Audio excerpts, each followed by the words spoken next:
Hello? Hi, everybody. Okay, we've got the most empowered, influential women and allies sitting in the room right now. So, are you ready? Woo! Good evening, or late afternoon, but thank you so much for joining us today for our Title IX reception and panel discussion. Let's give a round of applause to the staff who prepared the appetizers and welcomed everybody in the main lobby. Thank you to School of Arts and Culture and the Mexican Heritage Plaza. And thank you to you all. Thank you to our friends and the audience for taking the time on a Friday evening to talk about Title IX, its past, its present, and its future. And what struck me as I was walking in here and saying hi and enjoying the space of the lobby, enjoying the warmth and the love and the celebration here, what I noticed is that we have multi-generations represented here today. There we have women, yes. We have women with us today who fought for Title IX, who fought for equal representation and equal rights and equal access and opportunity. We have women who grew up enjoying these rights. And now we have women looking towards the future, like wondering if these rights will still be here for my daughter.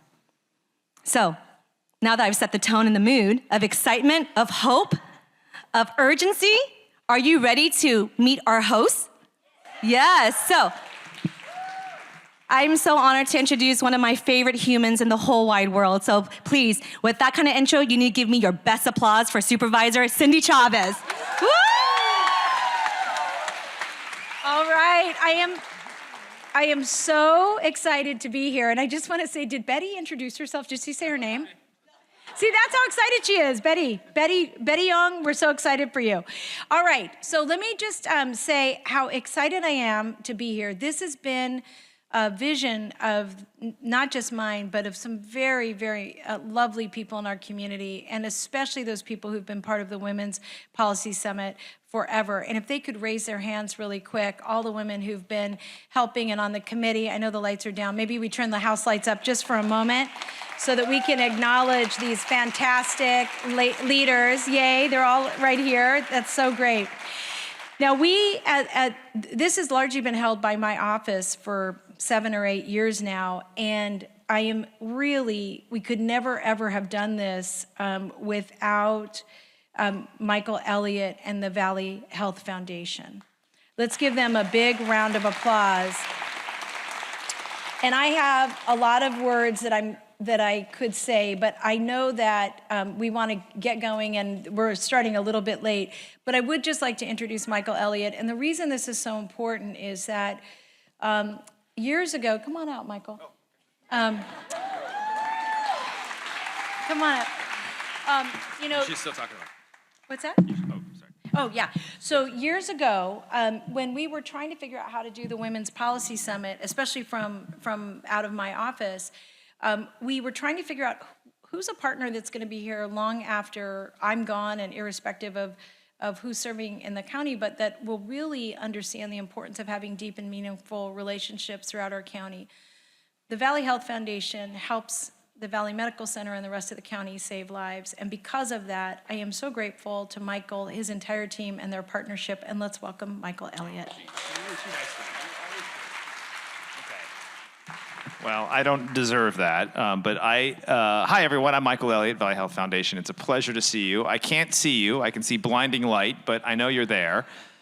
And Supervisor, it's been an honor to partner with you on this event, and I don't know if any of the D2 candidates are here tonight, but I'd love to continue partnering with the next supervisor for this district in the future on this important series of events. I just want to thank you for coming. This is important to our organization. I do want to just share one quick anecdote, which is, and this is true, tonight I had a ticket to the Bay FC game that I'm not going to.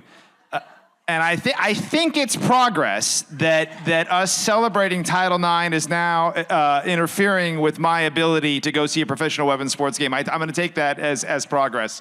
But thank you all for being here, and congratulations to all the awardees. Really looking forward to the program tonight. Good evening.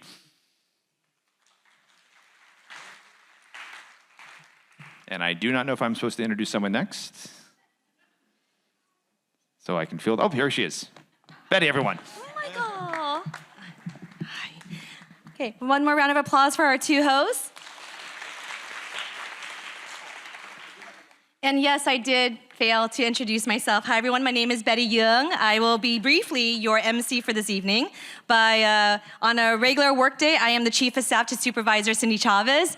When I'm not on staff, I'm out in the community. So I look forward to seeing you out there into the world. So at this time, we're going to be introducing our sponsors and welcoming them to the stage. But I just want to say first, Silicon Valley Community Foundation, Santa Clara Valley Transportation Authority, VTA, they're incredibly generous supporters and sponsors, and also PG&E. So before PG&E stepped in, we came right at budget. We were right there about to make sure we had an amazing event for you all this evening. And then under the leadership of Teresa Alvarado, she came in and, like the shero that she is, and came in so big to make sure that not only do we have a phenomenal event this evening, but we're gonna be able to continue this discussion to the future. So I'm just gonna brag about my friend Teresa for a few minutes here. Teresa Alvarado is PG&E's Vice President of the South Bay and Central Coast region, sharing accountability for safe, reliable, customer-centric delivery, electric and gas services, the hometowns, and Santa Clara, Santa Cruz, San Benito, Monterey, San Luis Obispo, and Santa Barbara counties.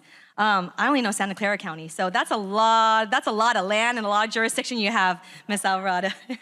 Ms. Alvarado serves as an independent director and chair of the ESG Committee for Green Waste Recovery, Northern California's premier recycling and waste management service provider.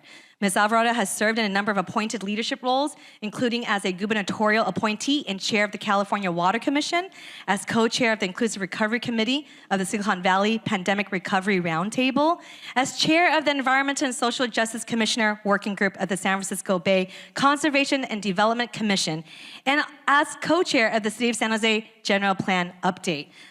Teresa is founder of the Latina Coalition of Silicon Valley, is co-chairing the organization's 25th anniversary celebration. Yes. And I just do what Teresa tells me to. So, and if you're smart, you do the same. So Teresa Alvarado from PG&E, thank you for being our premier sponsor this evening.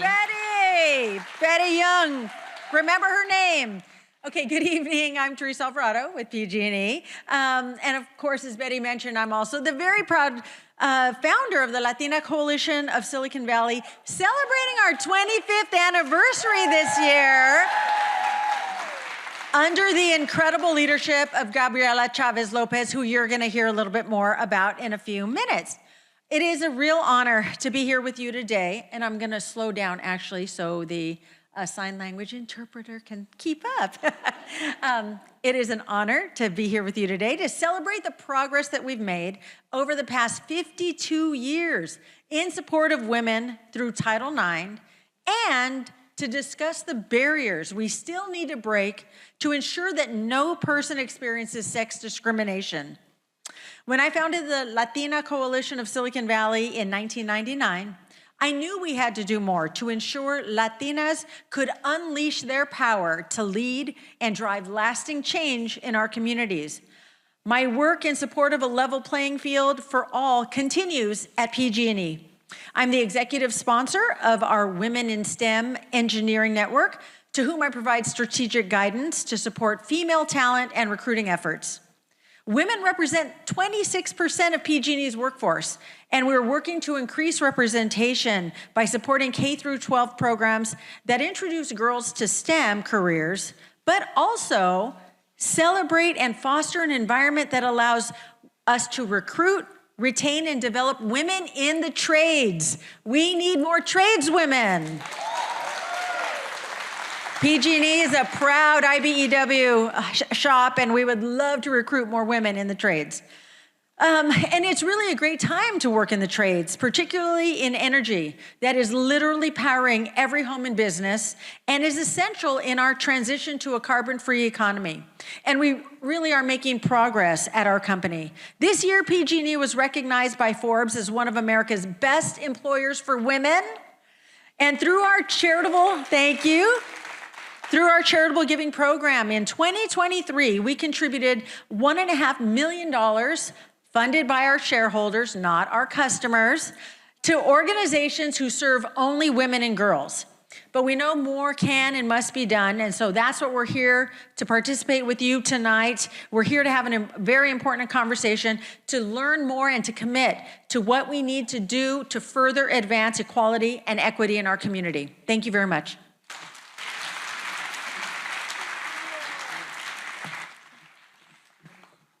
Thank you, Teresa and PG&E for being our title sponsor this evening.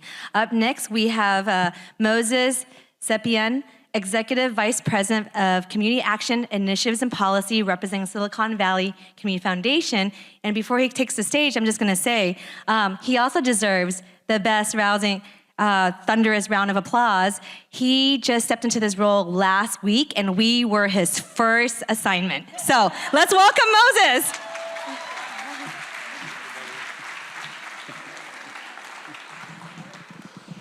Good evening, everyone. Saludos. My name is Moses Apian. I serve as the Executive Vice President of the Silicon Valley Community Foundation. I'm so delighted to be here with you all.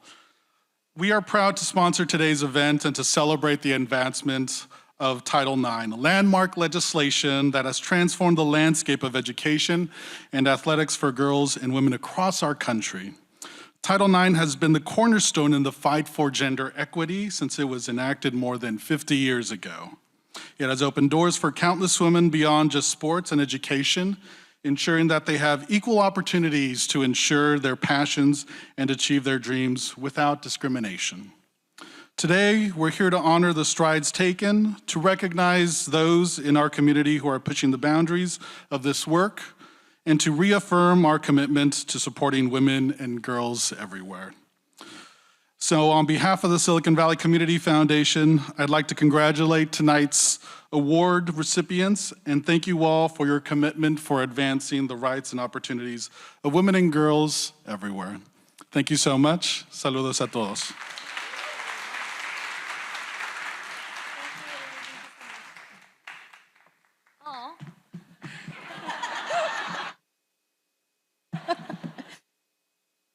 Little difference, that's all. It's all right. Equal access here.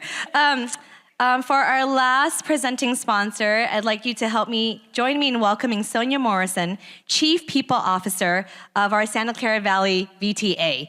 Under her leadership, we have seen more women join the trades, more women on the lines and the rails, and continuing to make sure that we have an expanding and ever-present VTA system to help alleviate our traffic congestion and expand just incredible public transportation here in Santa Clara County. So join me in welcoming Sonia Morrison.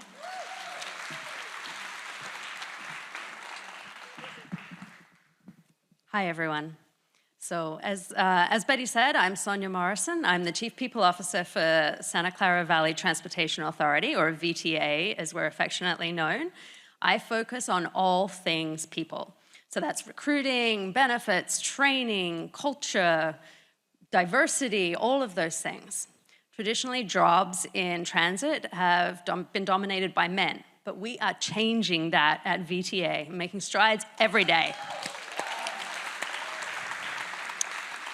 We have many women leaders in our ranks. The chairperson of our board of directors is Supervisor Cindy Chavez.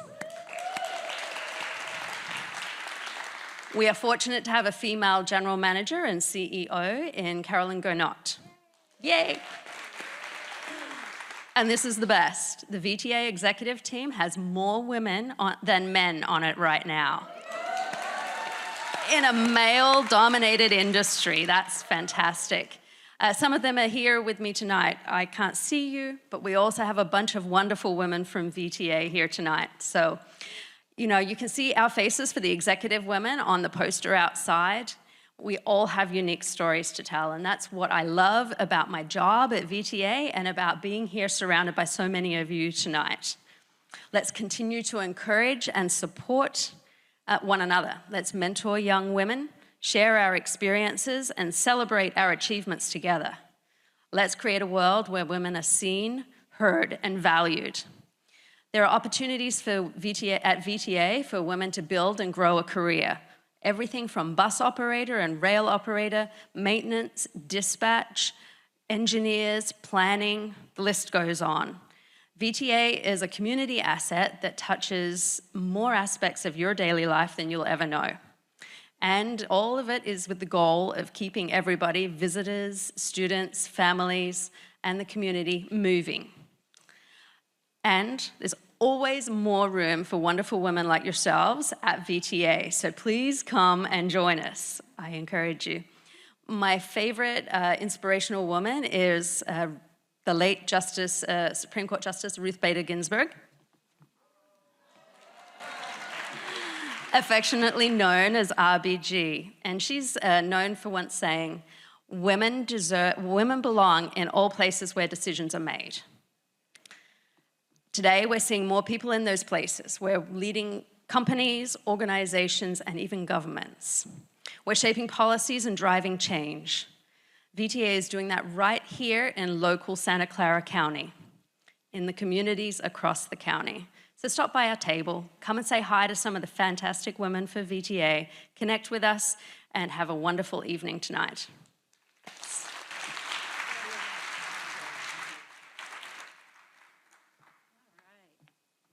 Okay, now we get to move into the substance of our evening, and we have an incredible keynote speaker tonight. Kim Turner works for the California State Bar Office of Access and Inclusion, is a longtime member, volunteer with Bay Area Women's Sports Initiative, also known as BOSSY.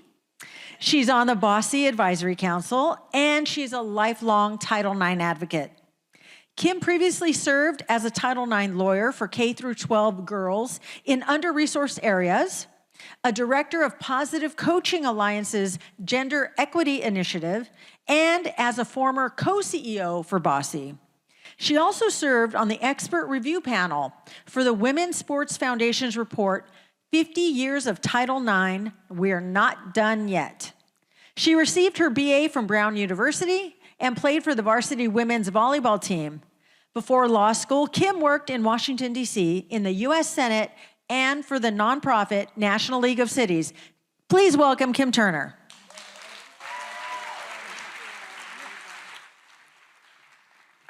All right. Hey, everyone. How's everyone doing?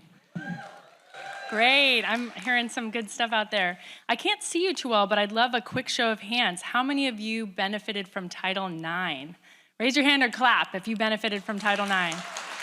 Thank you. That's a lot of claps. And there might be some folks tonight who don't know much about Title IX, and that's why we're doing this, is because we need to keep up the education and training. All right. Thank you so much, Teresa, and thank you so much, Supervisor Chavez. And thank you to all our hosts, panelists, and coordinators for making this evening possible. Here we are, 52 years after Title IX was passed, celebrating, reflecting, and charting next steps. It has been a privilege and honor to serve previously as a Title IX lawyer, advocate, litigator, and trainer for many years now. I'm thrilled to be here tonight also as an advisory council member for the Bay Area Women's Sports Initiative, BOSSY, an incredible nonprofit providing girls in under-resourced areas and kids with disabilities meaningful sport opportunities across our communities. BOSSY CEO Dana Weintraub is here tonight, and I hope you'll find lots of ways to connect with and support BOSSY. So excited for the award portion, too. Title IX means a lot to me and all of us, professionally but also personally. My grandmother grew up learning in a one-room schoolhouse. She did not have a single sport opportunity when she was a girl in the 1920s and lacked pathways to higher education. Somehow, my grandmother managed to play for a work basketball team at her radio manufacturing company in the 1930s, and she caught a tiny glimpse of the power of sport. Plus, she could wallop the competition in Scrabble without any other educational outlets. My mother in the 1950s also had 0 sports teams on which to play. Many of you, I'm sure, know these stories from your mothers and grandmothers. But my grandmother and grandfather saw her potential, and she was allowed to surf and skateboard, where there are no rules keeping girls out. Fast forward to a couple of years ago when my mom, at age 70, was inducted into the Skateboard Hall of Fame.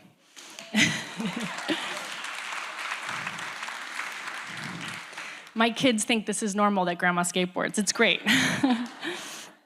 So plus, she pursued volleyball in college just as Title IX was being passed in the 1970s. And she used sports, as we often do, as a springboard to join the Air Force in her case, becoming a rare woman officer. A step further, I was born after Title IX's passage in 1972, and I was encouraged to aim high and played Division I college volleyball.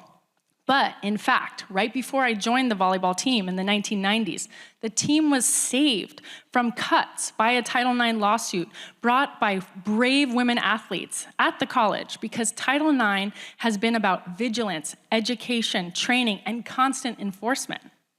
I then pursued a law degree and became a Title IX litigator, having won on the volleyball court and in our public courts, representing high school girls who sought equity in their school sports programs, including here in Santa Clara County. Now, that's a long way away from my grandmother's dusty one-room schoolhouse. These are examples of the big changes Title IX spurred in sports, education, and employment access. Girls and women always wanted to play sports, pursue equitable educations, and thrive in careers, yet they face, and still face, especially among girls of color in under-resourced areas, an uneven or non-existent playing field. So how does this law work? And where did it all come from? Tonight, you're gonna become experts. So there's just 37 words that comprise the heart of Title IX. And if my slide will progress, you will learn them. And if it doesn't progress, I'll tell you. So no person in the United States shall, on the basis of sex, be excluded from participation in, be denied the benefits of, or be subjected to, there we go, thank you, discrimination under any educational program or activity receiving federal financial assistance. 52 years ago, 3 congressional members, Patsy Mink of Hawaii, Birch Bayh of Indiana, and Edith Green of Oregon worked to draft and pass our federal Title IX civil rights law, which provides gender equity in all federally funded educational institutions, academics, and sports, from preschools to middle schools, high schools, and colleges. All are subject to Title IX if they get just $1 of federal funds. And I didn't know any of this growing up, by the way, so if you don't know all these details, that's okay. We can learn and pay it forward. So Patsy Mink was the first woman of color to serve in Congress, a brilliant person. She was denied the opportunity to go to med school because she was a woman.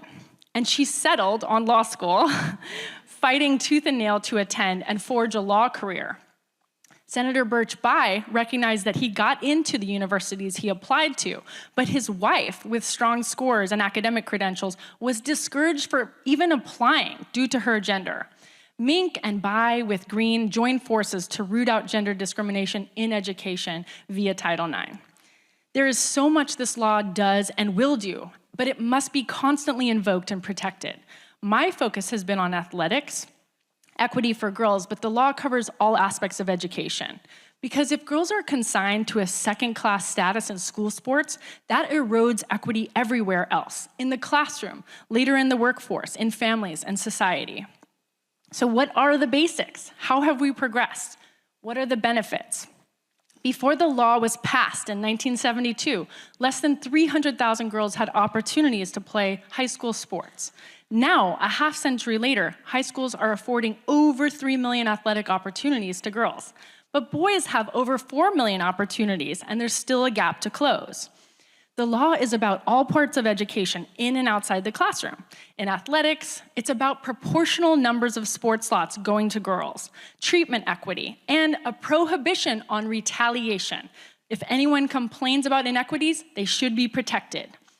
So as for the benefits, girls who play sports excel on and off the field, and I'm sure lots of stories tonight about how sports helped you springboard in your education or career.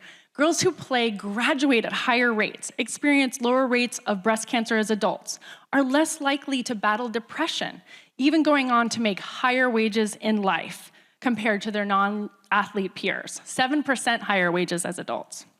So we also know well over 90% of women at the corporate executive level played sports growing up. Like our folks at PG&E, I'm sure there's lots of women in the C-suite there that played sports.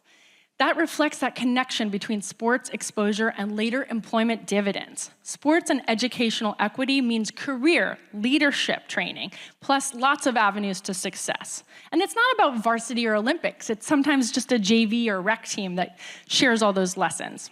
Title IX resulted in women entering previously male-dominated professions and STEM careers at much higher rates. So now the big picture. Overall, Title IX covers a lot. I'm focusing on athletics, but I want to remind you of all the issues Title IX covers. So under Title IX, there's a prohibition on sexual harassment and assault in education. Also supports for LGBTQIA+ students.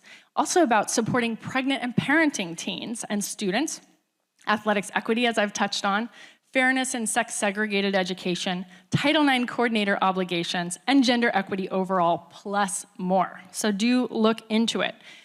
You can also look around at your school or your institution. If you're a student, parent, guardian, coach, staff person, community member, if you see inequity, trust your instincts. Learn more and speak up. Thankfully, programs like Bossy in Santa Clara County and San Mateo County have served thousands of girls since its founding in 2005, and Bossy is helping get and keep girls in the game. But still, we do have millions of girls confined to the sidelines, not feeling welcome in sport, not able to stick with athletics because of barriers such as negative messages, sexism, discrimination, inequity, cost, and other hurdles.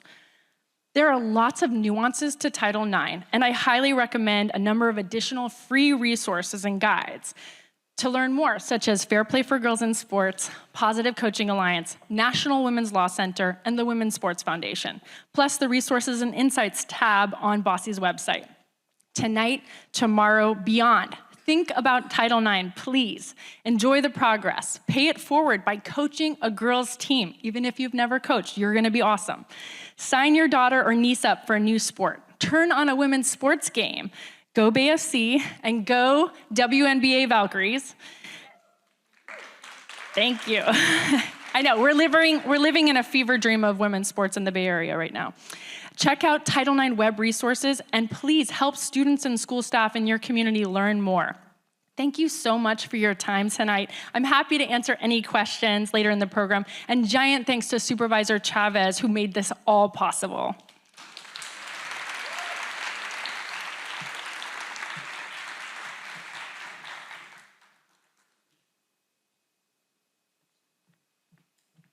Wonderful. Did we all learn a lot from Kim? Wasn't that incredible?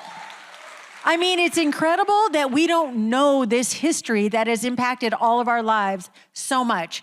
Thank you so much, Kim. Okay, now we're gonna transition to a panel. Here comes the table and some chairs, and I will introduce our panelists, and if they could join me on stage, that would be great. First is Bonnie Sugiyama. Bonnie is the director of the San Jose State University Pride Center and the Gender Equity Center. They have worked on social justice issues as a student and a professional at several CSU campuses over the past 25 years. In the community, Bonnie serves on the board of advisors of Adolescent Counseling Services, is a board member at BAMEC, an LGBTQ+ political action committee, and a board member of the Giants Community Fund, the 501c3 nonprofit of the San Francisco Giants. They also previously served on the national board of the Consortium of Higher Education LGBT Resource Professionals as the People of Color co-chair. Bonnie holds a BS degree in Management Information Systems and an MA in Educational Technology from CSU Sacramento. Please welcome Bonnie.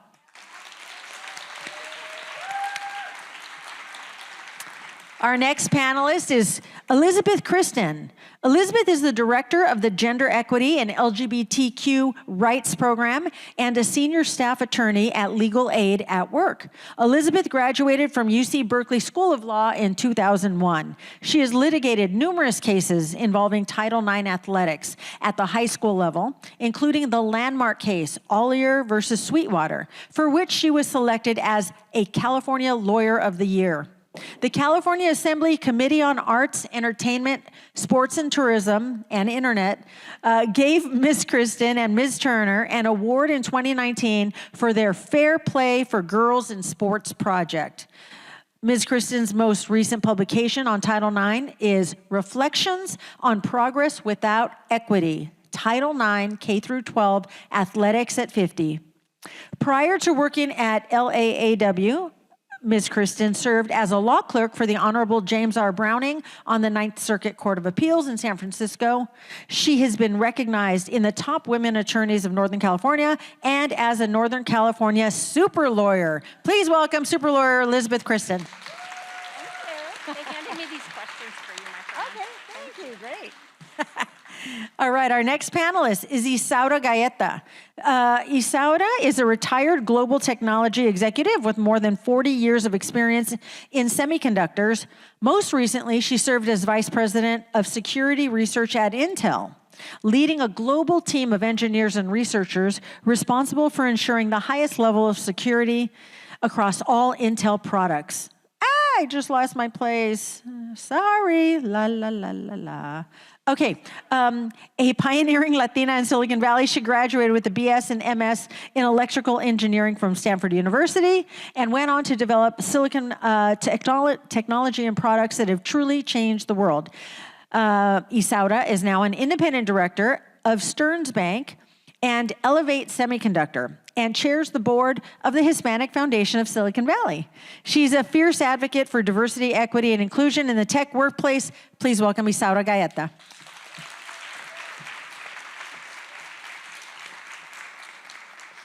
All right, I'm checking to see if I want to join you at the table. Yes, that would be good. Okay, do we have mics? We're good? I'm coming. Yeah, of course you're back.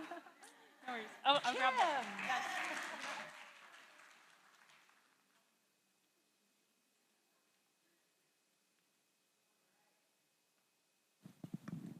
Okay, so we have some questions coming in from the audience. Thank you very much. But first, I just want to ask each of you, what does Title IX mean to you, and how has it impacted your lives? I'll go ahead and start. So, as a little girl, I loved to run, and I was the fastest runner in my 6th grade class. But when I entered high school, there was no track available for girls. So because of Title IX, I was able to join the boys' track team. And I went on to make it to the California State Finals in sprints.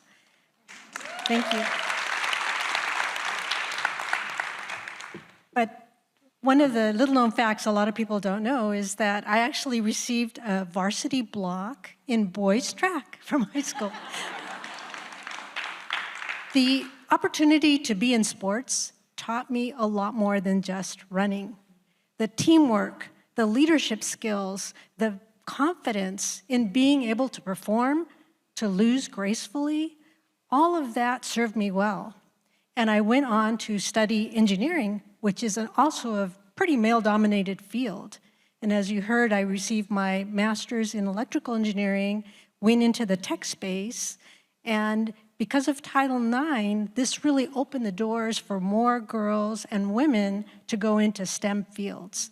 This is driving the innovation economy, so it's not only the right thing to do, but getting those diverse perspectives actually leads to better products and better results in our economy. So these are the reasons for me that Title IX is so important.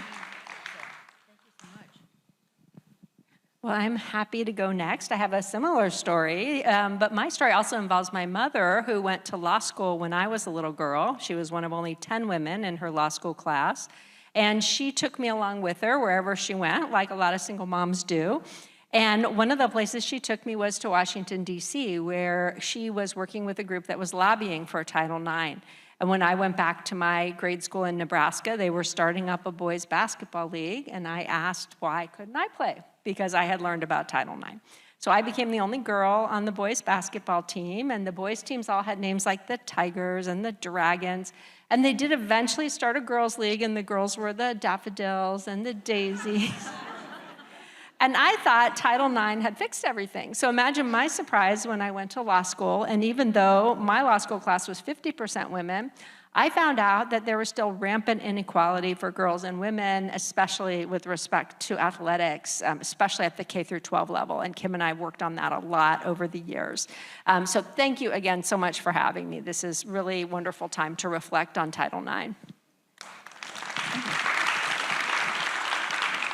I think for me, I got to benefit from the next generation because I went to school, high school in the 90s. And my thing was that I was the first girl to pole vault at my high school. We had my senior year, it was an exhibition sport, and my first year in community college, it was an actual sport. So that was kind of cool. Thank you. After this round, we'll stop doing clapping after every answer. How's that?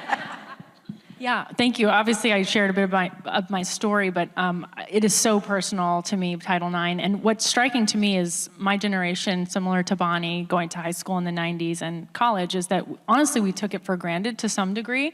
Because, hearing those stories, it's like, yeah, we have a volleyball team or a soccer team, but we can't take these things for granted because unfortunately we're in an environment where things can be rolled back and changed and overturned. So it's very personal to me each day even. I play rec soccer and rec volleyball. I play pickup basketball in my local park and rec, and I feel like I can be out there. And that's not how my mom or grandmother felt. And I have a daughter and son, and my daughter doesn't always feel that those spaces are necessarily hers. And Bossy works a lot on that too, to say to girls each day, every day, today, you belong here. This is your court and your field too. Come on out and play with us and make it your own. So it is a daily tribute we pay to Title IX. It is so hard not to clap for them. Also, we will be taking questions directly from the audience. If you choose to speak up, we will have someone come to you with a microphone. But we also have these questions here. If you want to submit one, please do that as well. So we have one here. How do we fix or update Title IX so that courts don't use it to attack transgender people?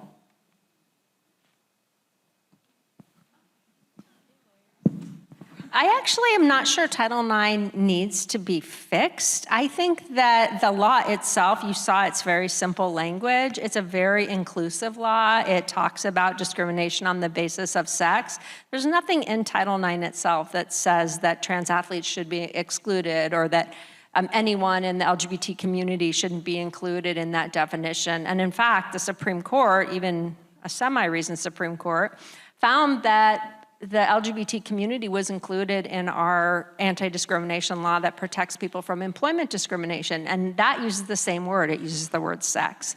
So I think what has happened, unfortunately, is that this group of people who have been so oppressed have been sort of used as a wedge issue. And so I really think that in some sense, it's not Title IX, it's really how people have been using Title IX and using, in some cases, regulations and other kinds of rules to go after this vulnerable group. And it's also been a real disservice to the bigger picture of Title IX, which is that there's still just rampant, old-fashioned sex discrimination going on. And this issue has also clouded the ability to really focus on that as well. So I don't know, Bonnie, did you want to add anything? I can't. I think it's also an extension of policing women's bodies and who a woman is and who they aren't. I think it leads to extra discrimination that happens across these states that we're starting to see. And I think you're right. It is a wedge issue. It really isn't about trans people at all. It's really about control of, like I said, control of what we can and can't do.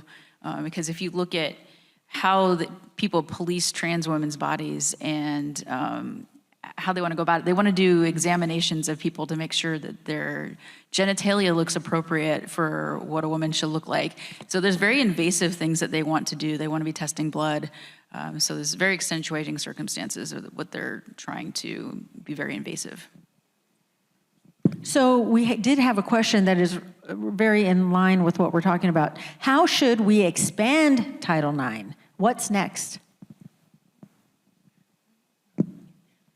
I will just add on Title IX expansion, and I think we have some folks in the audience maybe who are Title IX officers at schools, which I really appreciate. It's a hard job, it's complicated, it's not always thanked enough, but education is a huge part of what we're dealing with. So Elizabeth and I were fortunate to, litigate and work on Title IX cases on behalf of girls in middle and high school. And let me say, these girls did not want to be in court.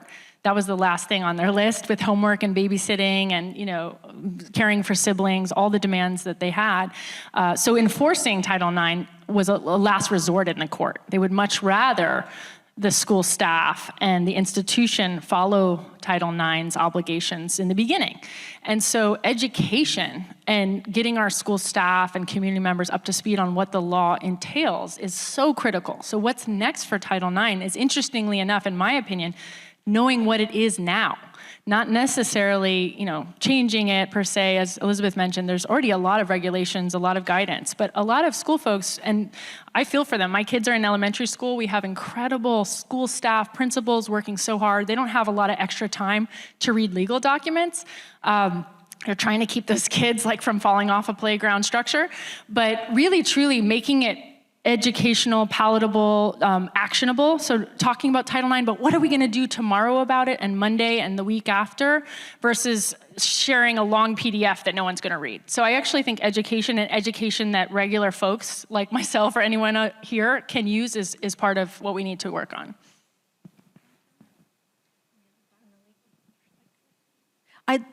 Do you want to answer this, Elizabeth? Okay.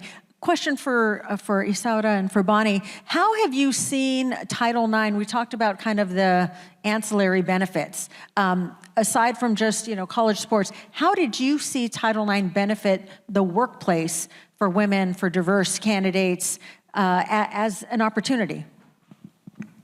Yeah, thank you for that question.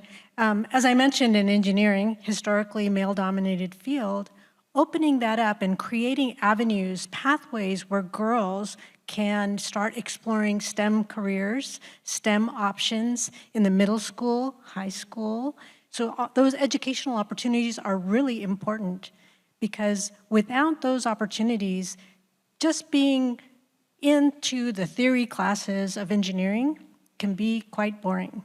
But if you had a chance to experience the hands-on of creating something that works, that moves, just the excitement of doing that, like robotics or something like that, those kind of programs excite the passion to study something in STEM. So those need to be available to girls just as much as for boys.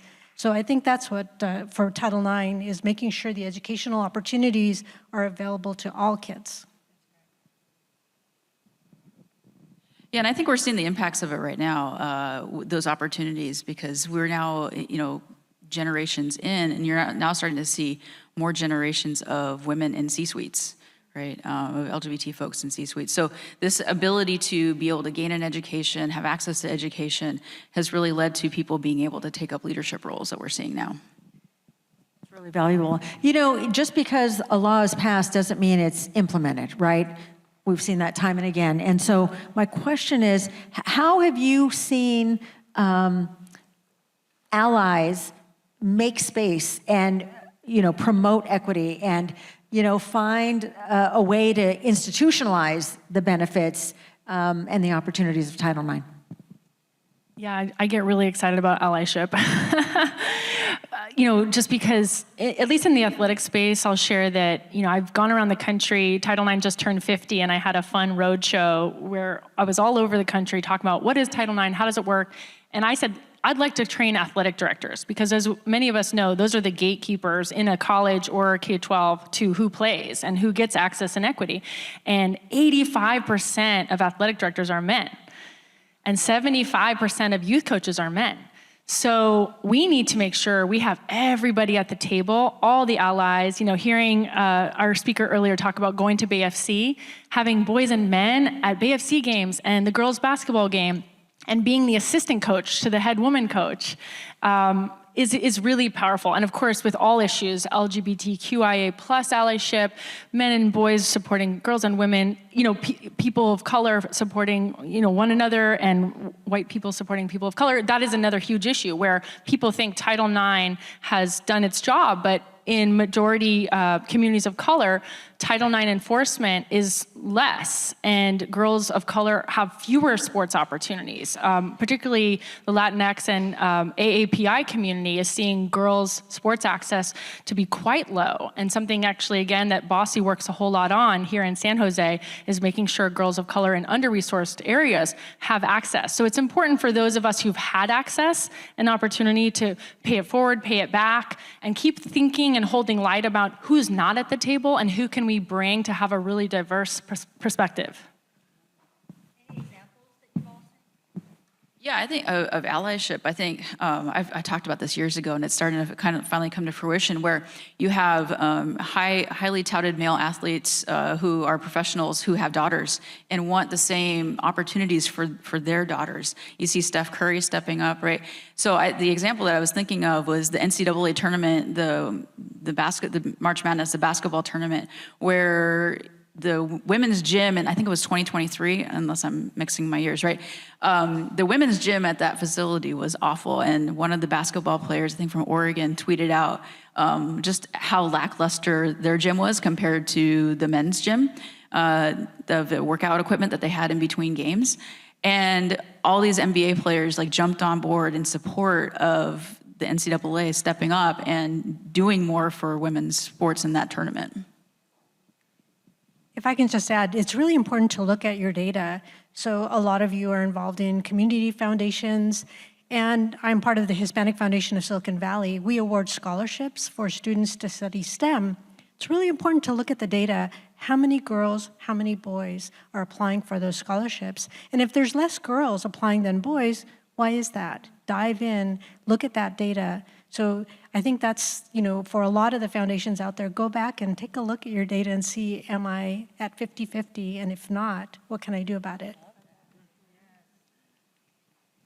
Yeah, I just wanted to pick up on that data point because people don't all know that in California, you can look up your local high school's data on the California Interscholastic Federation's website and take a look at how your local high school is doing with respect to gender equity in sports. Kim and I worked hard to make sure that this kind of data was publicly reported. And so I think it's really important to make sure that all of us, members of the community, and I know AAUW folks are here tonight, we work together to assess some of the local schools. You can't do full Title IX assessment, but you can look at some of the things. You go to the games, like look and see if the girls and boys basketball games are similar at your high school, and if they're not, why not? And you can also look at that data and ask questions. And we really need help. We need everybody to be part of this. Just as I thought someone was taking care of Title IX, I have now learned that no one is taking care of Title IX. Kim and I were two of the only lawyers in the country that were litigating cases on behalf of high school girls. And now Kim's doing something else. So it's just me. So we really need more help. And I think it's really important to work collaboratively with your schools. A lot of people are really well-meaning. They want to do the right thing. They don't know. They don't have the time. They don't have the resources. Thank you. And I just want to add another quick interesting note that I think there's a sense sometimes like, oh, we have the WNBA, we have the National Women's Soccer League, like let's look on TV, we see women thriving and doing some great things, but we know that we still have girls and women, as I said, truly confined to the sidelines, not just in sport, but in certain high-powered careers, or I even saw women in Fortune 500 companies as leaders are declining. There's actually, and we see that issue of like up or out, for women in caretaking obligations. There's lots of aspects to girls and women's empowerment where we have to keep pushing because, we've actually worked with high schools in the past where girls, they're like, well, I'm on a volleyball team. That's something my mom told me she didn't have one when she was growing up. So I should be thankful. I should be grateful. I shouldn't ask for a locker room. That's too much. Right? Like we had a case, Elizabeth and I, where girls did not have a locker room and the boys did in the 2000s.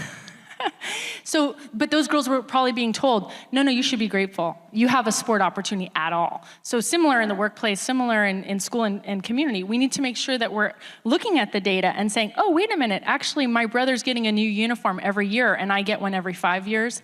Why is that? So let's look at that data. It's a great idea. To that point, that we've heard the stories of the women's Olympic team, the women's NBA, their locker rooms are so different, right? What the amenities that they need are not comparable to what the men are getting. But yet women's sports are now making money. So what impact will that have on more equitable resources and facilities and institutionalizing this equity? Well, I mean, when you were talking about that story with the March Madness weight room, it was so striking at the time, and I'm sure some of you all are also following the Valkyries' social media. They put out some pictures of their team room. It was amazing, gorgeous, like something I have never seen before. And so I do think we're starting to see that culture, at least at that elite level, where women are expecting and fans are expecting that they are going to be treated like the professionals that they are. We know we heard about some of the issues around charter flights for the WNBA players. These things are starting to get addressed very slowly. We all know there was the big equal pay case for the women's soccer team. So they're starting to get addressed at that level, at the Olympics. Again, not perfect, but I do think there's a huge gap between there and high school and middle school and park and recreation. And we need all those pipelines to be equitable so that girls can get to those college and Olympic and elite athlete opportunities. So I think it's changing, but we need to do more. Shout out to Billie Jean King for making pay equity in tennis. Any other sheroes or heroes in Title IX that you want to call out while we're here in this space?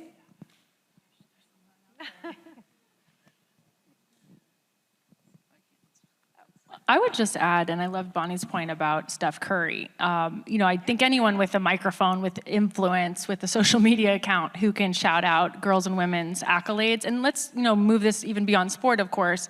Anyone in any field saying, I am with this person and supporting girls and women and folks of all types in their progress is important. But actually, for me, the everyday heroes and sheroes are a bigger part of it because, I have, for example, I'm in San Francisco, and I know, for example, women of color are very often struggling to coach youth sports teams because of things like how can they volunteer to coach a team when there's a huge pay gap and when they have to take 3 buses to get to that game.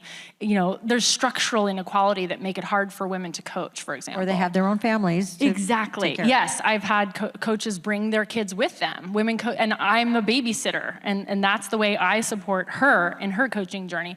So I just would say, the little things, and Elizabeth and I were fortunate to work in an organization that does a lot on pregnancy rights, for example, caretaking leave, like FMLA, et cetera.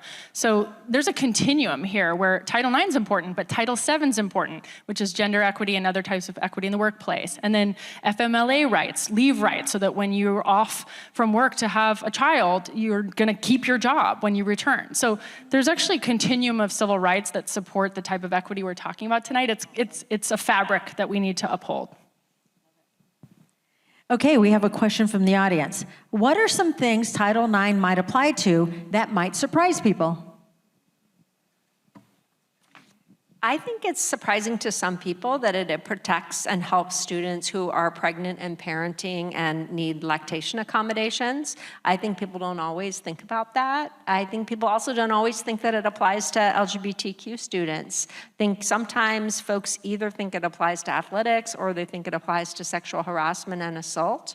But it also applies to employment. People who work in schools are protected by Title IX. So I think that's a very powerful law for being just these few short words that you saw on the screen earlier.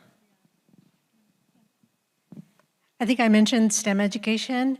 So when I was in high school, I wanted to take electronics, and my high school counselor would not sign my study list because girls don't take electronics.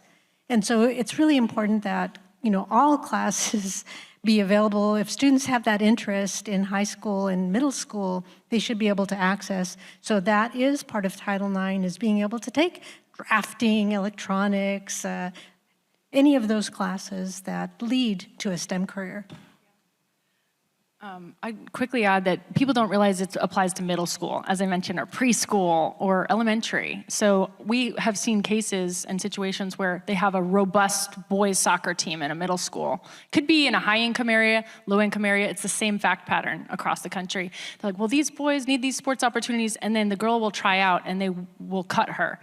And they're like, oh, there's no girls team, but it's middle school, you know? And so that's where the inequity starts to take root, where girls are like, well, there's no chance for me. I don't belong here. So we really need to make sure enforcement goes to any institution with $1 of federal funding.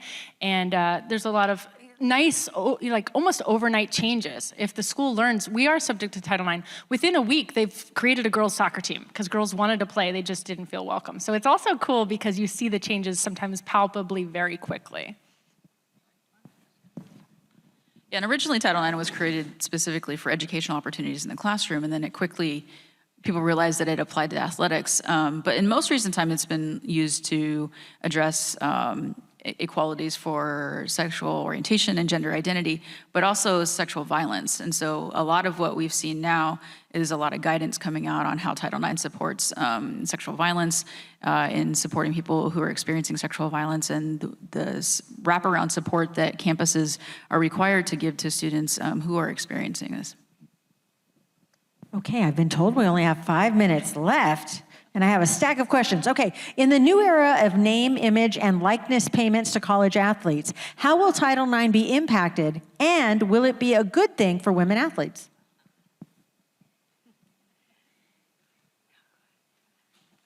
Well, this is an interesting issue. It's a complex issue. It's super new, name, image, likeness. You know, the idea of compensating folks for, you know, selling Gatorade on their Instagram account or whatnot, and they're also on a college team at the same time. How does that opportunity affect Title IX and equity?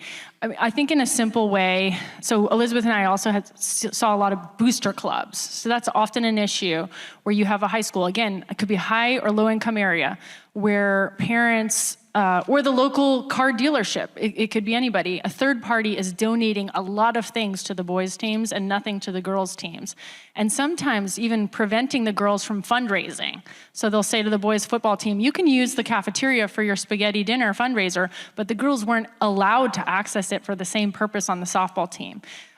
So we were fortunate to be able to educate schools like you can't make an end run around Title IX by supplementing outside. And similar name, image, likeness, if there's a company paying athletes from a third-party angle and it's benefiting the team and bolstering them and making things unequitable between the girls and boys teams, that can be a Title IX violation.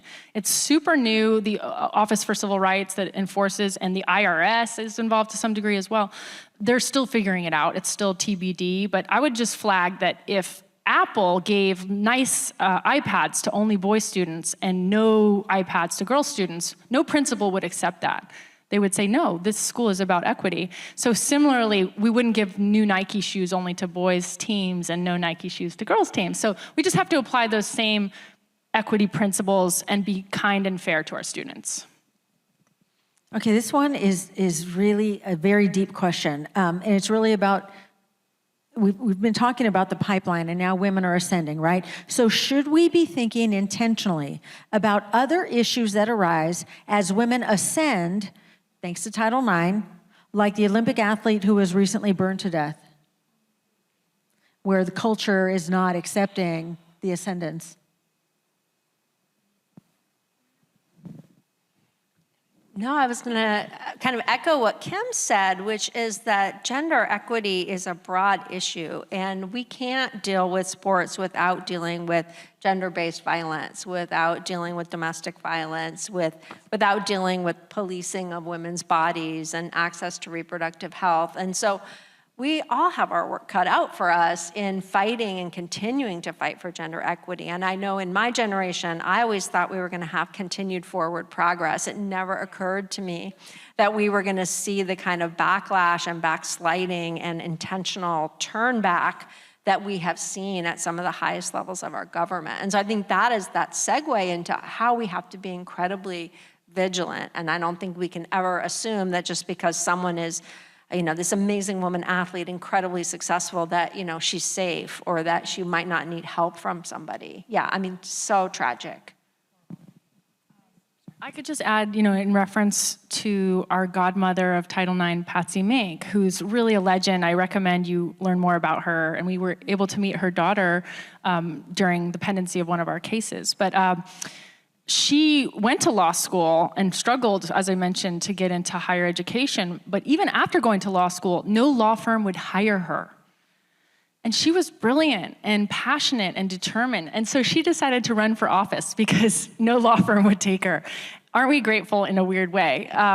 But I think that speaks to this point that it's not just about opening gates at Title IX. It's about what happens afterward. It's about culture change and a positivity that has to come from so many angles and a persistence that we all have to carry to make sure that we're all moving forward. Yeah, I think just one final thing that I want to say about that is offering, to your point, is offering equal opportunities for when people step into leadership positions. We often see women put into CEO positions when the ship is already sinking, or when it's pretty much already down, and they're brought in to try to rescue it as a last-ditch effort. But then that kind of ruins their reputation because it's an impossible task in a lot of ways. But if they make the turnaround, then they're seen as amazing, but oftentimes we don't see that. They're not set up for success when they're given these opportunities. Just as a final word then to this point, the struggle continues, right? We all have to be vigilant. What can and should young girls and youth allies do to ensure the preservation of Title IX? Some specifics. Let's just get really tangible. What do you want us to walk out the door and do? To all the male allies in the audience, think of your daughters, think of your nieces. You want them to have the same opportunities that you had, that your boy children have, so please support them. I mean, I think I can't not talk about the elephant in the room, which is you got to vote. We got to really go out there and vote. And we know it's not just the national election, which is critically important right now, but it's also all of our state and local and, school board and election board offices. These are so important for us, and we need our allies, and we need to not lose hope, and we need to not get discouraged. We've been through really tough times over the last 5 years, and people need to just keep going and, keep going, hoping that we're going to have a brighter future. I think I'm going to steal a quote from somebody that I was on a panel with not too long ago. But it's, recreate structures. Structure doesn't have to be the way that it has been forever. People talk about helping people up the ladder. We'll build more ladders to allow more people to attain their goals. I would encourage our youth and allies and all of us to be brave, because it is not easy to stand up in an institution and say things aren't quite right, And so I had 12-year-old clients. We had a middle school case where a little girl said, "Hey, this isn't right. This isn't equitable." And that was hard for her and her family. And I'm grateful they stepped forward, and let's connect with each other too. When we do stand up and speak up, let's support each other so that folks don't feel like they're on an island when they are that brave person. So sticking together and being brave, I would say, is really helpful. And that's what this next section of the program is all about, recognizing and celebrating those around us who are lifting each other up and keeping our network strong. Thank you for a phenomenal panel.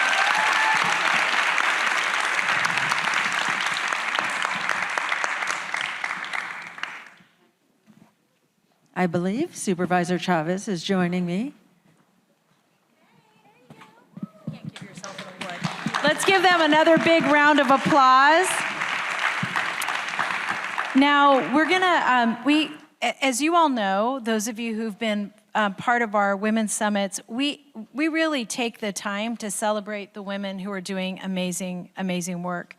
I also just wanted to say, in all of your booklets, you have a list of folks who have made contributions, and I'm gonna ask you to make sure you send them a note if you get a chance to thank them, because we have a lot of people who made tonight possible. I'm going to ask for the house lights to be up because I'm going to do some introductions, and I am blind as a bat. Okay. And I'm very, we were just talking about women in leadership, and I want to make sure that we say a really big thank you. And I wanted to ask if the committee who's been helping on this, could you all stand up? Because we have a women's steering committee. They're amazing. I'd like to ask them all to stand up and get a round of applause. And these are some truly, truly extraordinary women. I also just wanted to acknowledge that we have a number of women, and I think some of them left, so I don't want to embarrass them by saying, if you're running for office, could you just stand up real quick? If you are running for office, we have Betty and Lenka, and I know, I'm so sorry, I can't see you all the way up there, but introduce yourself to all of them because that's an important part of the discussion we're having today too. I also just wanted to acknowledge that that we have the Chief Executive of the County Office of Education, Marianne Dewan, is here with us. And we have the President of San Jose State, Cynthia Tenete Matson, with us.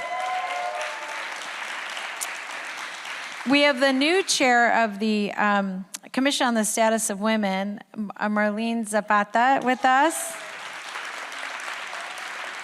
And Cassandra Staff, who runs the Office of Women's Policy. If you could just take a stand.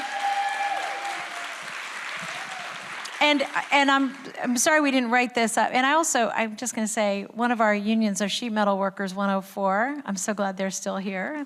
They wrote a check. So when you're having those chips and salsa, you want to come give them a hug. I also just wanted to acknowledge every woman who's an elected official here. If you could stand up, if you're an elected, and Nomi and Wendy and Dev Davis. I know we just have a lot of really great, we have mayors here. So I'm just so excited to say thank you to all of you for serving and leading and being part of the community. Now, what I was going to say about this is that we try to use these gatherings to lift women up and really to lift as many women up as we can, because it can be really tough being a leader in this community and doing it not just backwards and in heels if you happen to be skilled enough to do that, but in all seriousness, doing it in an environment that can be very challenging. So I really want to thank all of you. And for our honorees, let me just say, everybody who runs these organizations, at some point in time, you get a bunch of aggressive stuff put back in your face because you're making change. And that's why we're honoring so many of these incredible organizations. So let me start by with our first honorees. And, okay, wait, let me just, they even put this in big print and I still managed to miss out on that. Okay, so let me start by, before we get to our honorees, to say thank you to 7 amazing platinum sponsors. And if they're here, I would like them to stand up. And they are in alphabetical order. El Camino Health. I don't know if they have a representative, but let's give them a wild round of applause. Kaiser Permanente. The San Francisco 49ers. Our smart sheet metal, our sheet metal workers union, Local 104, and if they could stand up, I'm just so glad they're here. The Sobrato Philanthropies, the Health Trust, and Health Trust, yay! And Valley Water. Anybody here from Valley Water? Let's give them a big round of applause. I also wanted to thank at the gold level our Santa Clara County, San Benito County's Building Trades Council. Let's give them a big round of applause. I'm so excited that they're investing in women. And I don't know, so I don't know if, just to say this out loud, I know, Dev, this is your last few months in office. And as I bring up these women that I want to honor, I just wanted to say a little bit about why I think it's so important that we lift women up. We always get kind of rattled about or pushed around. There's a kind of an urban legend that women don't know how to work with each other and we don't know how to get along. Right? You all know we hear that. And I don't want that to be part of our culture. I don't want that to be a fake part of how we think about women in this community. And I wanted to just say that, Dev and I became good friends because we ran against each other for mayor. And I grew to really, truly respect her, to become her friend and to adore her. And it is in that spirit that we're honoring women, because we should be lifting each other up, even when we're competing with each other. And sometimes we focus on the person who looks most like us instead of the whole field. I don't know why that is, but we should stop doing that. Okay, so let's get to our awards. So there are a number of organizations and women in our community who are doing incredible work, and they're doing this work at a time where I fear Title IX is going to face some significant challenges. I don't know if you've seen Project 25, but it's not good for us, and it's not good for Title IX. So these organizations really, for many of us, have lifted up the promise of what Title IX is. So we want to recognize them, and I'm going to start with the recognition of the Latina Coalition of Silicon Valley.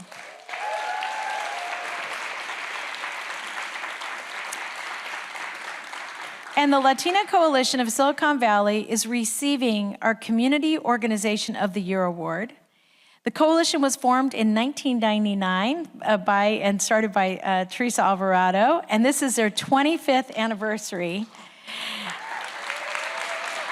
Their mission is to provide Latinas in Silicon Valley with civic engagement, leadership development opportunities through a female and Latino cultural lens, identifying and heightening awareness about the issues of disproportionality that affect our communities. And they do this through education, interactive session, hands-on advocacy workshops, and events. Accepting the award on behalf of the coalition is Executive Director Gabby Chavez Lopez. And I know you have, I'm going to let you introduce the crowd, so let me give you the mic. We are a coalition, of course, so we're never alone. Are we going to take a photo, group photo with Cindy? I don't know where we're doing that, but oh, there you are.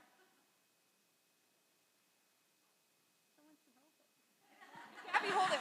I was like, I'm holding my phone. Here, I'll take that from you. Okay, we're going to do one without the mic.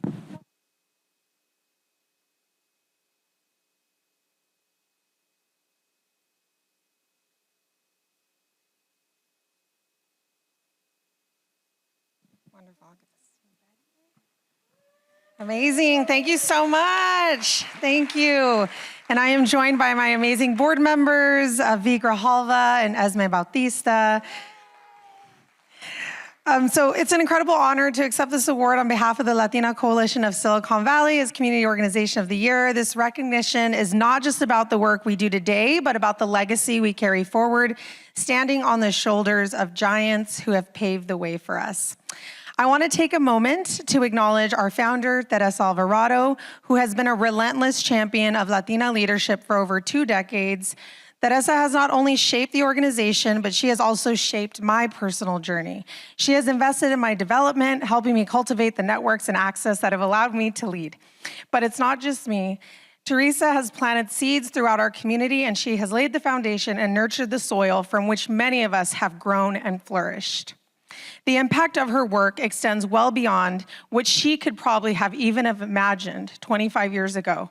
Teresa has changed the trajectory of Latina leadership in this valley for generations to come.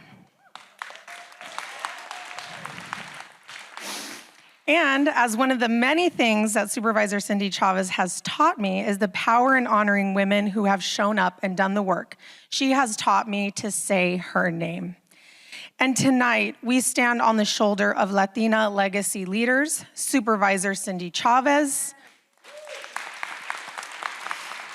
And I have a few names, so we'll keep it clapped at the end. Supervisor Blanca Alvarado, Ermelinda Sapian, Esther Medina, Rosa Amador, Yvonne Montes de Oca, Drina Collins, B. Mendez, Sofia Mendoza, and Carmen Castellano. Say her name.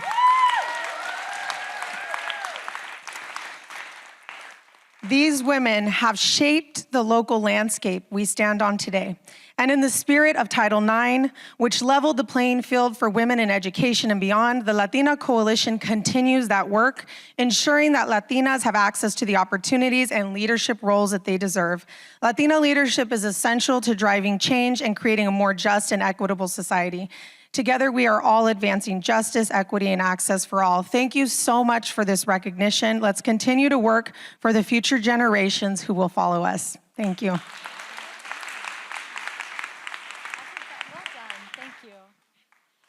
All right, let's give them another big round of applause. That is so amazing. So as you all know, and we spent a lot of time getting a chance to talk about, is that many of our high-profile fields of Title IX have really been reflected in sports. And that is why it's so appropriate that we're presenting our Sports Champion Award to the Bay Area Women's Sports Initiative, known as BOSSI. BOSSI was founded in 2005, and next year will be their 20th anniversary. And so we jumped ahead to give them their 20th anniversary award. So we were first. And by U.S. soccer stars Brandy Chastain and Julie Foudy, along with sports executive Marlene Bjornsrud, an amazing woman if you didn't have a chance to meet her, and a group of community sports leaders to mobilize women's sports community in San Francisco Bay Area and surrounding regions to engage, inspire, and empower girls in under-resourced neighborhoods and children with disabilities. Accepting the award on their behalf is their Chief Executive Officer, Dr. Dana Weintraub. Please join me. Oh, she's joined us already. All right, give her a big round of applause.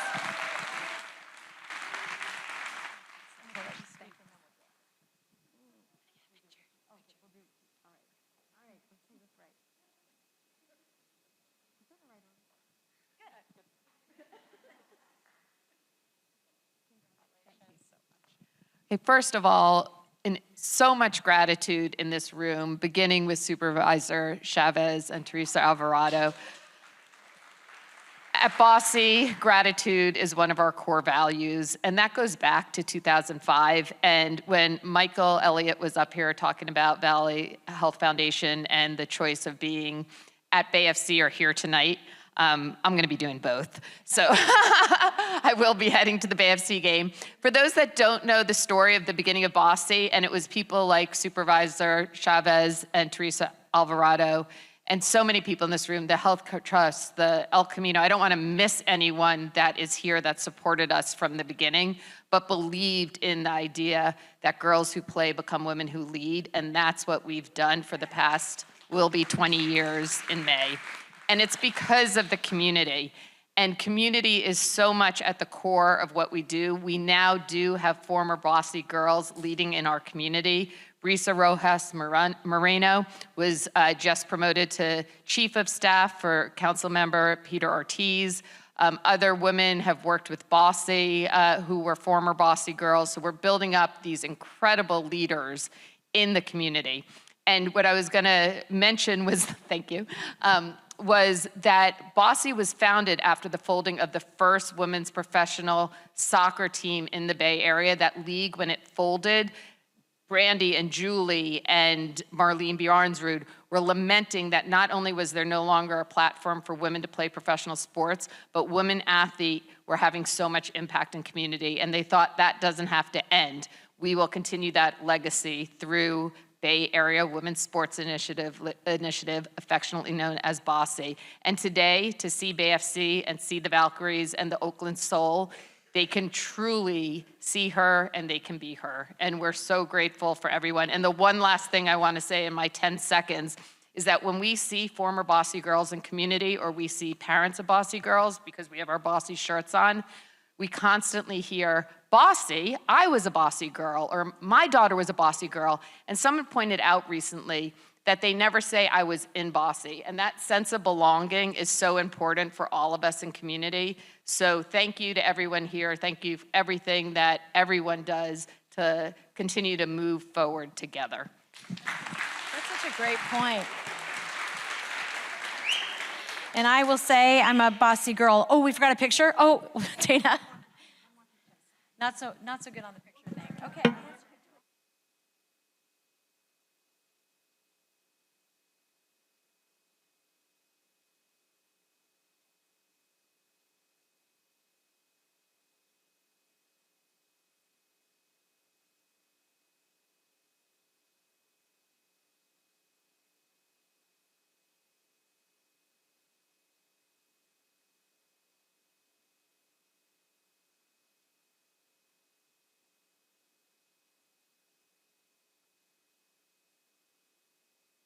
We all want to be BOSSI girls, because BOSSI girls grow up to be great women. All right. Now, this is our Ally for Change champion, and this is an organization that has done so much to protect and expand the rights of women. The AAUW was founded in 1881 in Boston, and the San Jose branch was founded 28 years later, making this the 115th anniversary of our local chapter. That's amazing. And the AAUW, as you know, is dedicated to promoting equity and education for women and girls, and to raising awareness about addressing inequities that affect women and girls. Now, just as a side note, I'm going to say, accepting the award for AAUW San Jose branch is President Tinka Dees, Vice President of Public Policy Susan Carlins, and Membership Vice President Peg Carlson Bowen. And I'm going to ask them to join me on stage and thank them profusely for the training they've done to teach women how to even negotiate for their salaries. I love these women. Give them a big round of applause. Who am I turning this over to? Me, I guess. Thanks. Hi. AAUW was founded a long time ago by the few women who fought their way into the higher education classrooms and wanted to help other women to get there. And over the years, they have sponsored graduate education for women, and we also give, locally, our branches give educational scholarships to other women. Now, we've heard a lot about sports tonight. I was that girl picked last for all the teams. And when my girls were born, they're sports athletes, you know, that's great. And Title IX has done great things for them. However, there are girls today that are being refused entrance into AP classes, that are not given seats in classes that need labs, and all kinds of other educational inequities. There are women on college campuses and in high schools that drop out of school because of sexual harassment or other gender inequities. So Title IX has done an amazing job for sports, but it's there for all of us. It's there for men too. It's there so that your gender will never put a roadblock in front of you. So as you go away, if you have a daughter or a niece or a wife trying to get into a spot that's being saved for a man, please know that Title IX is there to help you. Thank you very much. And so we're going to come over and take a picture, Peg. And you all should know that Peg is part of the reason we're even here having this conversation tonight. She'd been saying, Title IX, we got to talk about Title IX. And one other thing is that we did 100, you want us to keep on moving? Okay, keep swimming, just keep swimming. But I wanted to say one other thing is that we celebrated the 100th anniversary of a woman's right to vote here, and that effort was really led by AAUW.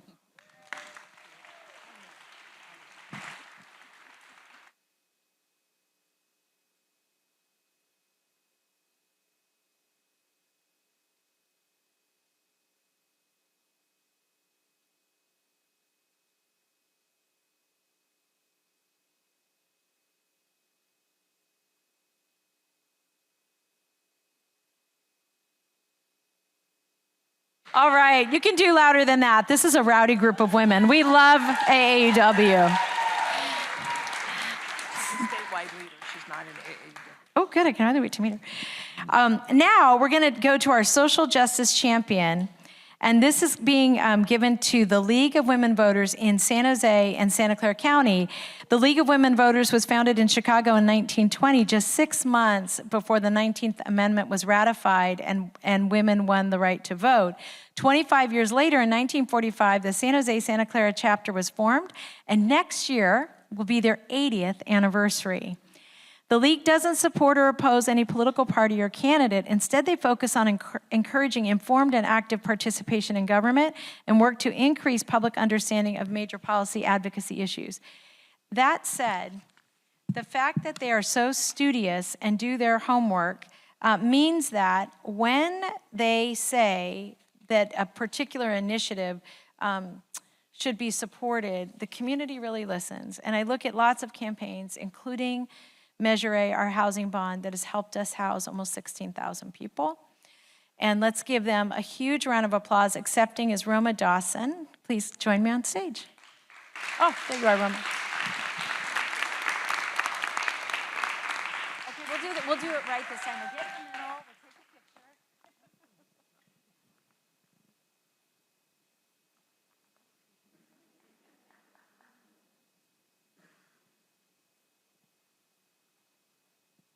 All right.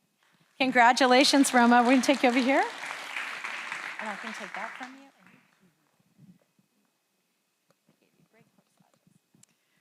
Thank you. It's such an honor to be here tonight, and I'm sure I'm the most uncoordinated person on the stage tonight.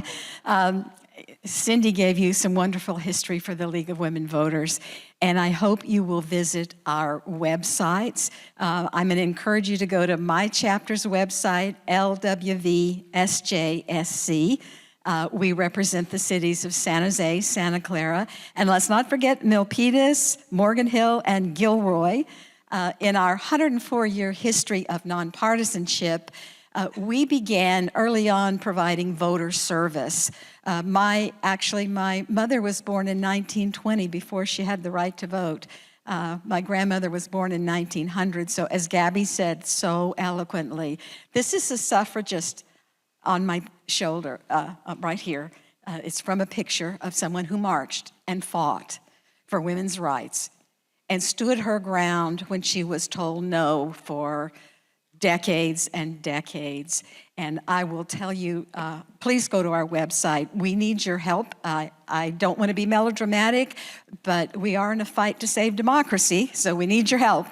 Never more than right now, and it's never been more hectic for the League of Women Voters. So do check out Issues for Emphasis on the LWV website, and you will read decades of incredible advocacy. We have always been there whenever we're needed. Thank you so much. Congratulations. So proud of you.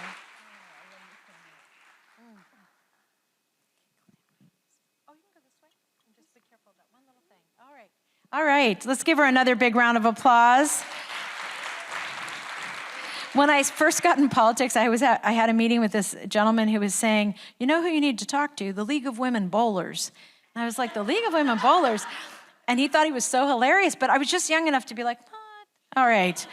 I don't know how I feel about that. All right, now next, we have an opportunity to award this award is called the Champion of Change. And this award is being to honor Michelle Dauber, who is the Frederick Richmond Professor at the Stanford Law School and Professor of Sociology by courtesy. Professor Dauber is a nationally respected advocate for improving college and university policies on sexual assault in order to increase compliance with Title IX. She helped to lead the process that revised Stanford's policies on sexual assault. And I just want to add two other things that Michelle has done. She's done many, many things, but one of them is that the County of Santa Clara now has contractors that are working with every high school and university in our community to audit not just their compliance, but to see what kind of support they need to be able to protect the rights of students on campus. And it really does impact women and girls pretty dramatically. It was a big fight to get the county to play a leadership role because, like all institutions, change is hard, but more importantly, everybody was saying, well, it's kind of not my job. My feeling is that if anybody can say it's not their job, it's actually their job. So we're doing it. The other thing I wanted to add about Michelle Dauber is that many, many people, and I feel this way about our last two honorees, can sit in the cheap seats and tell people what they should be thinking or what they should be doing. I really honor people who are willing to get on the field and fight no matter what the odds are, and that is Michelle Dauber. Give her a round of applause.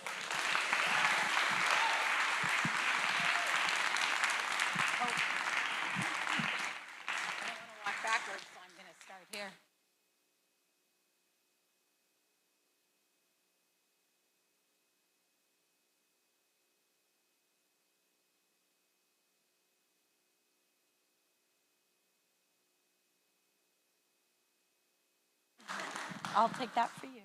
Okay, And I'm going to give you this when you get over to the mic. And there's a little lip in the floor right there. Got it. Perfect. Thank you. Well, thank you so much for this honor. It means a lot to me to have the recognition of the women of Santa Clara County. And I also have to thank Supervisor Chavez, who has been an incredible advocate for women and girls in this county. You will be missed. You are irreplaceable. I'm grateful for this honor, but I never did anything by myself, and so I want to share this honor with my students who, at Stanford, who worked tirelessly with me to hold Stanford accountable for doing better on Title IX for victims of sexual and gender-based violence and harassment. And I also want to recognize that these Stanford survivors were brave enough to stand up to Stanford, which is a giant, faceless, multi-billion-dollar corporation that does not care about sexual assault in any meaningful way. If they were strong enough to stand up to Stanford, then a professor had better find the will to do the same. And I also want to thank the team that brought the Recall of Aaron Persky movement to life here in Santa Clara County. Thank you. To finally do something concrete about the centuries of mistreatment of survivors by lawyers and legal systems and legal institutions. We wanted to do more than just mourn one more abuse of women. We wanted to exercise political power over our own lives, and we did. And earlier, the panel was asking, who is your Title IX shiro? And I want to say that Chanel Miller, who was then known as Emily Doe, and who wrote a beautiful book about sexual assault on Stanford's campus, deserves a lot of credit for reinvigorating the movement to do something about sexual harassment on college campuses and make it real for people with her beautiful prose. So what a wonderful group of speakers that we heard today from about Title IX. For those of you, I heard there were many Title IX coordinators here. For those of you who work in these schools and colleges, I hope you will remember that you have the power to help students and workers, and you also have the power to inflict grave and lifelong trauma on them, depending on how you react to their disclosures of sexual abuse, violence, and gender-based harms. Always remember that research shows that 92 to 98% of survivors who come forward to report abuse are telling the truth. And when they are disbelieved or denigrated by Title IX coordinators or other representatives of the institutions that they trust, their world shatters. My experience at Stanford has been that institutions are very good at getting the people who work for them and getting the people who go to school there to protect that institution. I would urge you not to be one of those people. Instead, use your voice to stand up for survivors, not to protect power. Thank you again for this honor. So, and Michelle, stay there. Michelle, I'm gonna stay right there because we're gonna go do a picture, but I want to give you that. Okay, so Michelle ran off without her award. Let's give her another round of applause. And I just want to say one other thing about Michelle, and that is that the County of Santa Clara is the place, if there's a sexual assault, normally you would go to Valley Medical Center, but because of her leadership, we expanded over into Stanford and the leadership of Supervisor Cindy, but really to have something at Stanford Hospital that women and victims, all victims, would have access to. We also have a similar program at St. Louis, and your county, because of your district attorney and honestly my partnership with them, we test sexual assault kits faster than any other county in the nation. So now the last honoree is our Woman of the Year award. And this honor is going to somebody I have admired for years, and that is Teresa Alvarado. And you heard a lot about her earlier in terms of all of her accolades. She's a former chair of the California Water Commission and was a founding board member of Parks California. She previously served on the Silicon Valley Recovery Roundtable, which was what we used during the pandemic to protect institutions in our community and jobs, as well as the San Francisco Bay Conservation Development Commission. In 1999, she gathered together a group of prominent Latinas in Silicon Valley and founded our community organization of the year's entity, the Latina Coalition. What is more important about Teresa is that Teresa stands with women. And she's one of those women who, if you're critical of another woman, don't do it in front of her. Because she is all about lifting women up. And I am so honored to be able to present her with the Woman of the Year award and to call her my friend, Teresa Alvarado.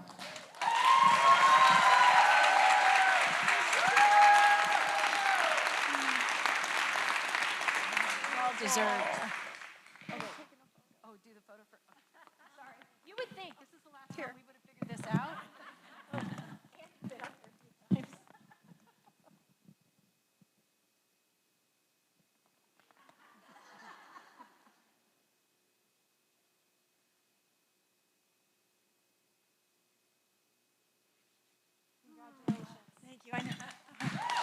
Oh my God, this is so, it's so much. It's almost too much. I won't speak long because you've seen and heard enough of me tonight, but I do want to say two things. I have had two incredible women in my life that just I admire so much. My mother, Blanca Alvarado. She would love to be here, but she broke her wrist a week ago, and she's doing well at 93, living alone. She's amazing. She's doing incredible. But she and Cindy Chavez, who have used their voice, have used their wisdom, have used their courage, have used their oratory skills, have used their people bossing around skills, like everything possible to advance the cause of women, of people of color, of people, vulnerable communities, of the incarcerated. I mean, the list could go on and on, LGBTQ+. It's just amazing. I mean, their legacy is absolutely phenomenal. We are so fortunate to be in their company. And I will say to all of you, thank you for spending your Friday night here doing this. It really speaks to how forward-thinking our community is. We are the right people at the right time doing the right work. And we're so thankful for you, Cindy, and thank you so very much. It means so much to me. Thank you. Oh. And now, I'm not giving Cindy the mic back. Instead, I'm inviting the steering committee to come out. Yay! And then afterwards, we'll have all the honorees out front. We'll take a group photo. Naomi Nekanu Matsumoto.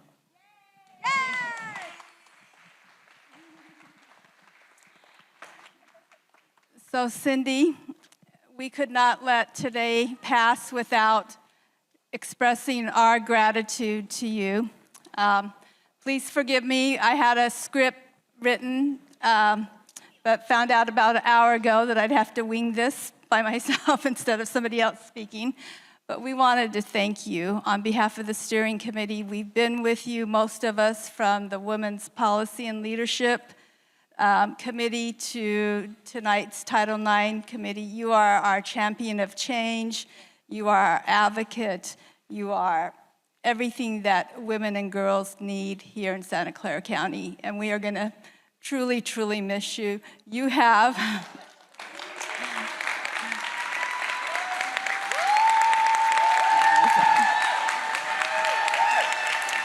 so I could go on and on.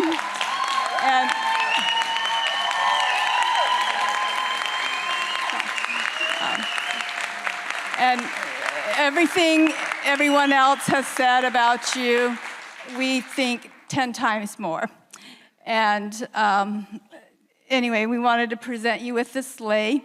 It is symbolic because, as we know, Congresswoman Patsy Mink was the author of Title IX, and Hawaii is her home state. And so we wanted to, she was a champion, you are a champion, you are our advocate. And so thank you so much. We will miss you. Thank you. Thank you. And I'm just going to say this. My last day, I'm waiting until after the election because I'm so excited about somebody. And so my last day in the office will be November the 12th. And I start as the county executive in Bernalillo County, Albuquerque, New Mexico on November 13th. I know, right? But the reason I say that is I haven't got it in my head that I'm leaving yet. We're going to do a party on November 8th, and you're all invited. And it's really to celebrate, because God, how lucky am I, right? To have friends and amazing leaders like all of you and all of you. Thank you. I just feel so, so grateful. And no pressure, but the goal here is to keep changing the world, right? All right, so I want to do a group photo before any of you leave, and Sherry will make us, and then we're going to go out and do one with all the honorees. Out in front, okay, all right.